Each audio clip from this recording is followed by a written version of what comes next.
New York state senate নির্বাচনে বিজয়ী ফিলিস্তিনি বংশোদ্ভূত আবের কাওয়াসের বিরুদ্ধে বাবার অপরাধের তথ্য গোপনের অভিযোগ উঠেছে। নির্বাচনী প্রচারে বাবার নির্বাসনকে মুসলিম বিদ্বেষী নীতির শিকার বলে দাবি করলেও তদন্তে জানা গেছে তিনি জালিয়াতি এবং চুরির দায়ে সাজাপ্রাপ্ত আসামি ছিলেন। এই খবর ফাঁসের পর আমেরিকার রাজনীতিতে তীব্র তোলপাড় শুরু হয়েছে।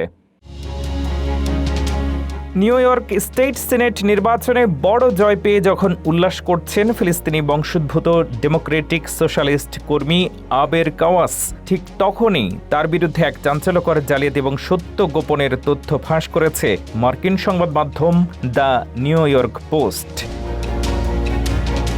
গত এক দশক ধরে নিজের বাবার নির্বাসনকে পুঁজি করে ইমোশনাল পলিটিক্স ও নিষ্ঠুর অভিবাসন নীতির গল্প শুনিয়ে ভোটারদের সহানুভূতি কুড়ালেও তদন্তে জানা গেছে তার বাবা কোনো নিরীহ মুসলিম বা রাজনীতির শিকার ছিলেন না, বরং তিনি ছিলেন একজন সাজাপ্রাপ্ত দাগী অপরাধী। নিউ ইয়র্কের কুইন্স ডিস্ট্রিক্ট থেকে বিপুল ভোটে জয়ী হওয়া আবের কাওয়াস তার নির্বাচনী প্রচারণায় সবসময় দাবি করেছেন 9/11-এর পর মুসলিম বিদ্বেষ এবং আইএসের নিষ্ঠুরতার শিকার হয়ে তার বাবাকে আমেরিকা ছাড়তে হয়েছিল।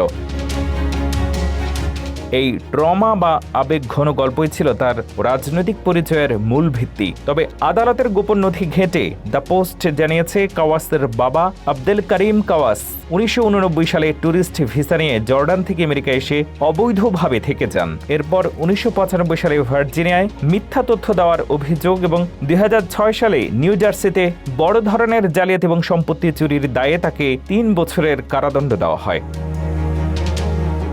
দুটি পৃথক রাজ্যে দুটি গুরুতর ফৌজদারি অপরাধের সাজা খাটার পরই আইনি প্রক্রিয়া শেষে 2008 সালে বুশ প্রশাসনের আমলে তাকে জর্ডানে ফেরত পাঠানো হয়। অথচ আবের কাওয়াস এতদিন তার বাবার এই অপরাধের রেকর্ড পুরোপুরি গোপন রেখে ট্রাম্প প্রশাসন এবং মার্কিন সিস্টেমকে বর্ণবাদী বলে গালি দিয়ে ভোট ব্যাংক ভারী করেছেন।